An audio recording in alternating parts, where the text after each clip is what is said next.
History is not only what is written, it's what is remembered and what is erased. For generations, one story was told, while another was buried. The African American experience is not a footnote. It is the foundation, built in the shadows, brilliant in silence, resilient under pressure. These are the voices left out of textbooks, the communities erased from maps, the brilliance history forgot. This is not a rewrite of the past, it is the missing truth. To understand America, we must finally see it whole. Segregated shores, America's beaches and resorts. Along America's sunlit shores, freedom once ended at the water's edge. During the Jim Crow era, African Americans were systematically barred from most public beaches, hotels, and resorts. Segregation laws, and the violence that enforced them, made rest, recreation, and even ocean air a privilege denied. But exclusion did not erase the human need for joy, dignity, and escape. So Black communities built their own. From coastlines and lake shores to tucked-away resort towns, African Americans created spaces where families could swim without fear, dance without restraint, and breathe without apology. These beaches and resorts became sanctuaries, places of laughter, music, romance, and renewal, where Black life could exist fully, even under the shadow of segregation. They were more than vacation spots. They were acts of resistance. This is the story of those hidden shorelines and summer havens, of resilience shaped by exclusion and beauty born from necessity. This is the history of segregated beaches and resorts, and the communities that transformed them into symbols of freedom. This multi-episode series will tell the history of 12 segregated beaches and resorts, and the communities that transformed them into symbols of freedom. American Beach, Bruce's Beach, Buckrow Beach, Carr's Beach, Chicken Bone Beach, Highland Beach, Idlewild, Oak Bluffs, Pleasure Island, Sag Harbor, the Ink Well, and Virginia Key Beach.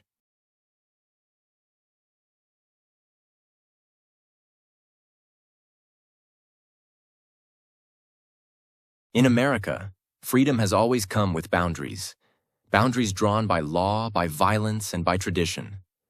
For African Americans, even the ocean, vast, open, and limitless, came with restrictions. Across the United States, Black families were denied access to public beaches. They were chased from the sand, arrested for swimming, or forced to gather in isolated corners of the shoreline. Yet in the midst of segregation, Black Americans imagined something radical. A place of rest, a place of dignity, a place where joy was not policed. That place was American Beach. Jim Crow did not stop at schools, buses, or lunch counters. It extended to leisure. Beaches, symbols of freedom and escape, became battlegrounds of exclusion. In Florida, Black residents were often allowed access only on designated days, at remote locations, or not at all. Swimming in the ocean could invite harassment, arrest, or worse. Leisure itself became a privilege, one denied to millions.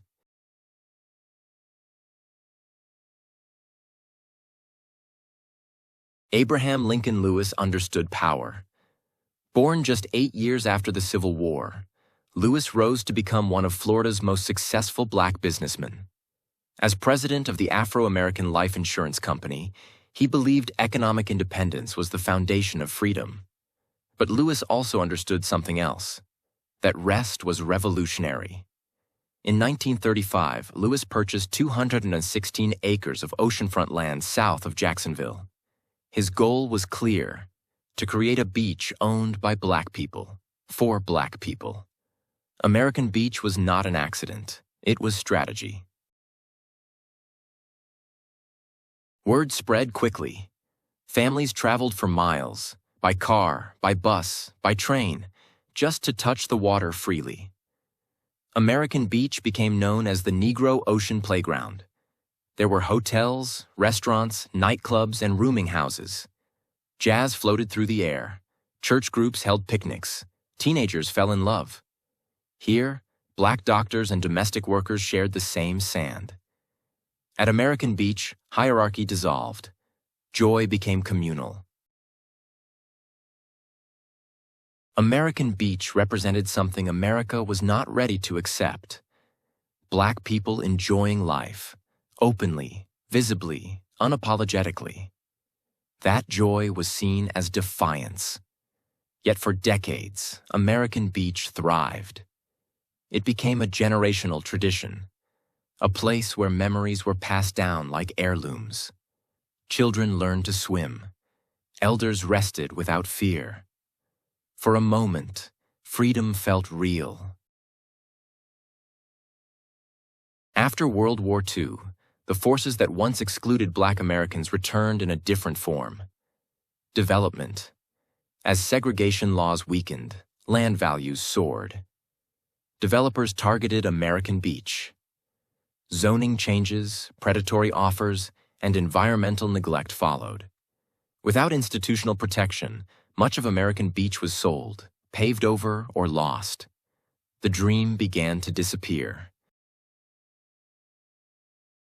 One woman refused to let American Beach vanish. Mavini Betch, the great-granddaughter of A.L. Lewis, gave up personal wealth to preserve the land. Known as the Beach Lady, she lived modestly and fought fiercely. Her activism transformed American Beach into a recognized historic site. She ensured the story would survive. American Beach reminds us that freedom is not just demanded. It is designed. Built by visionaries. Sustained by community. Protected by memory. The waves still wash ashore. The sand still remembers. This is where our journey begins. This is the African American experience.